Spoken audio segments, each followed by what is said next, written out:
pretty sure if we work together, we can break down that guitar and steal it and bring it on the bus and cut it up into little portions and share it. It takes teamwork. Man is flawed, only God is perfect, so our structure should have at least one flaw in it. Could be anything from a brick out of place to a crack in the wall, something of that nature. You will see a statue called the Bond of Benjamin Franklin and George Washington showing one another their Masonic aprons.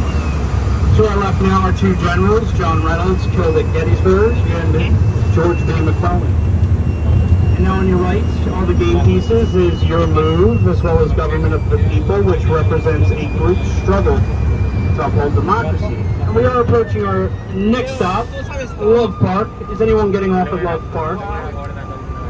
Nobody up top to get off at Love Park.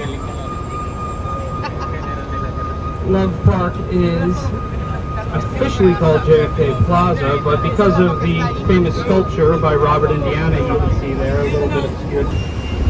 Right off now, it's Pennsylvania Railroad Suburban Station, built in 1930. It's my favorite style of architecture and probably my favorite building in the city. It's in the Art Deco style, which was popular during the 1930s and 1920s.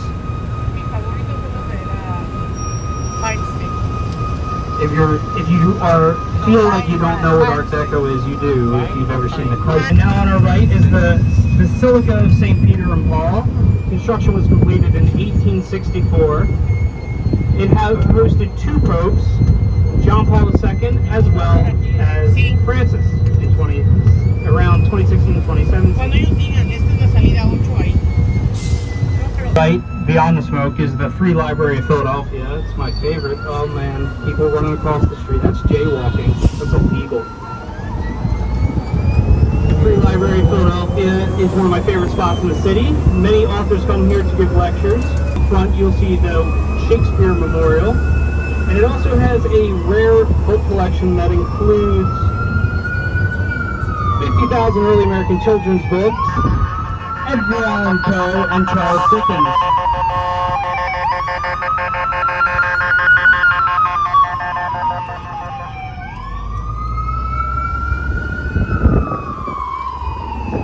Iron gates here at the Rodin. The thinker sits atop the gates of hell, symbolizing Dante Alighieri, who wrote the Inferno, an epic poem. Funny enough, many newlyweds like to get their pictures out front of the gates of hell. So much so that Bridal Magazine did an entire photo shoot out front of the gates of hell. And in the background you can see me staring at it. Staring out from the gates of hell like a lunatic. The lunatic that I am. But the Fairmount area of Philadelphia was used by the British for defensive operations during the Revolutionary War. Then it became an industrial zone over your head. Cell doors were made purposely small so you were forced to bow when you exited your cell. You had one slit window called the Eye of God. If you look to your right now, you'll see the warm, welcoming gates of the Eastern State Penitentiary. Yes, yes. Very beautiful, very inviting. We do have people getting off. Enjoy.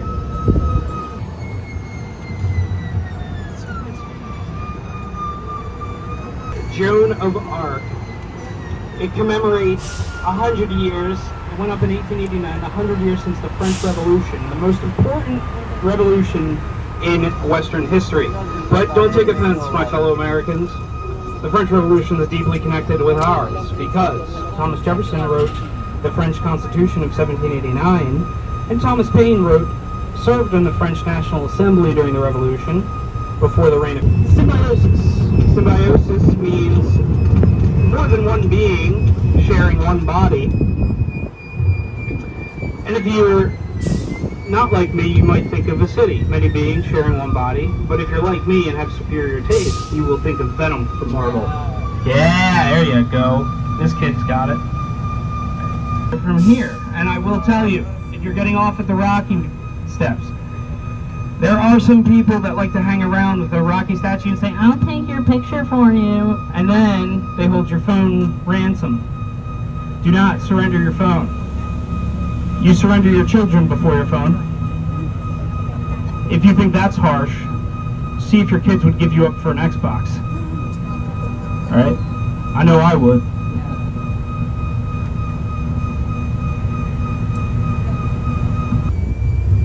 And atop the art museum on the roof, you will see griffins. Those griffins are actually lightning rods, and they look awesome when bolts shoot out of them.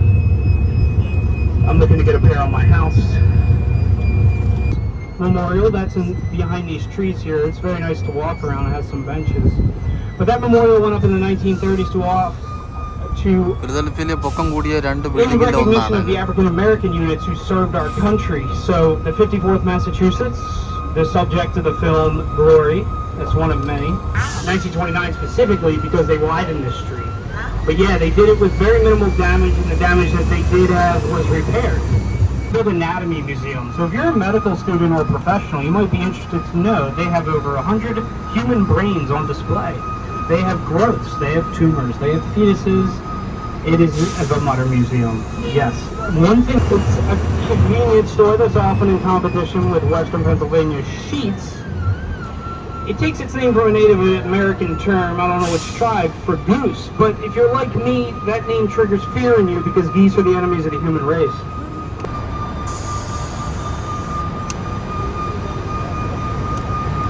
But if you're a fan of dad jokes like me, you'll say that it's where City Hall politicians air their dirty laundry.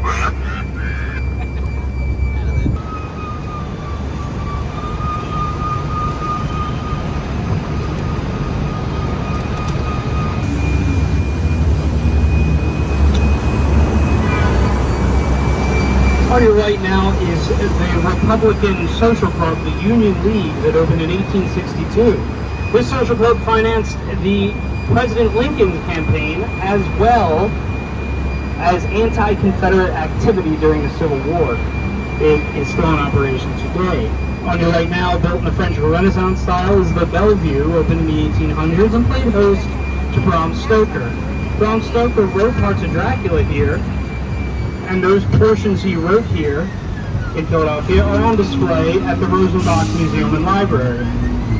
Now coming up on your right is the Grand Old Lady of Locust Street, the Academy of Music, where I got to see Don Giovanni by Mozart, and Wicked.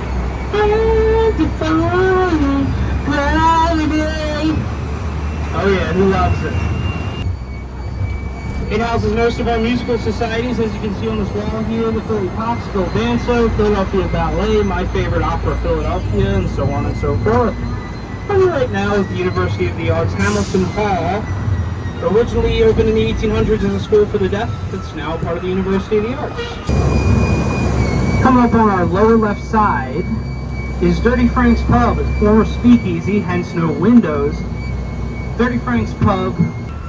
This building didn't have electricity then, so when operations were done, when they opened you up, they had to do it by skylight. I hope it wasn't cloudy that day. Also, you didn't have anesthetic then, so your options were whiskey. It's the Episcopal Church on your right. It's built in the Romanesque style. It's one of the oldest church properties owned by African Americans in the United States, having been purchased in the 1700s. The building itself went up in the 1800s. Look at that. That used to be a row home, now it's a synagogue. American flags sit atop the graves of veterans of the Revolutionary War. The church building was used as a stable and hospital by the British during their occupation. And British soldiers would cross the street to this church on your right, St. Peter's Episcopal. Because if you're not familiar, the Episcopal Church is part of the Anglican Communion.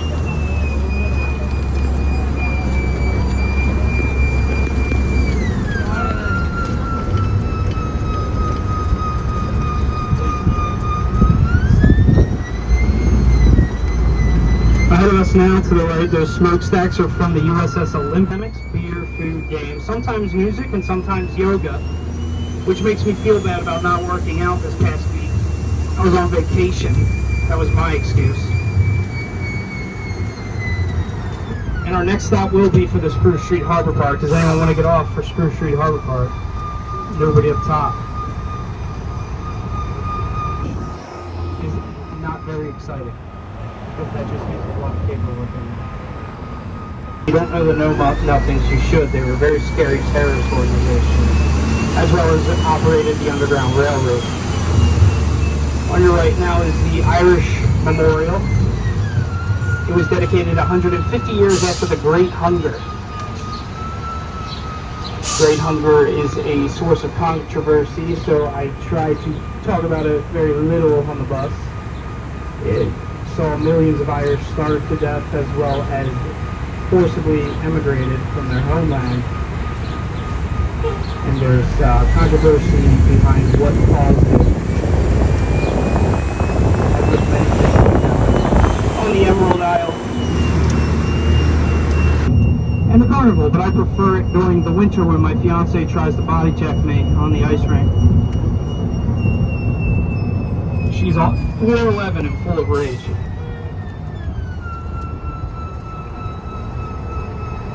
This will be our stop for Penn's Landing in just a moment. It was built in 1695 and was the tallest steeple in North America at that time. It's still in operation today. Former members of the congregation include Thomas Jefferson and George Washington. And of course me, most important, former president's houses, getting their beds.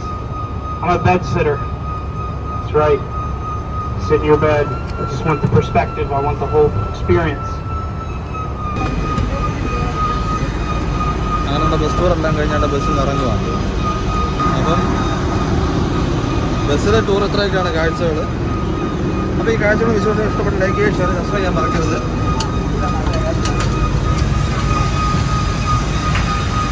അപ്പോൾ വീണ്ടും കാണുന്ന stay safe, take care, by.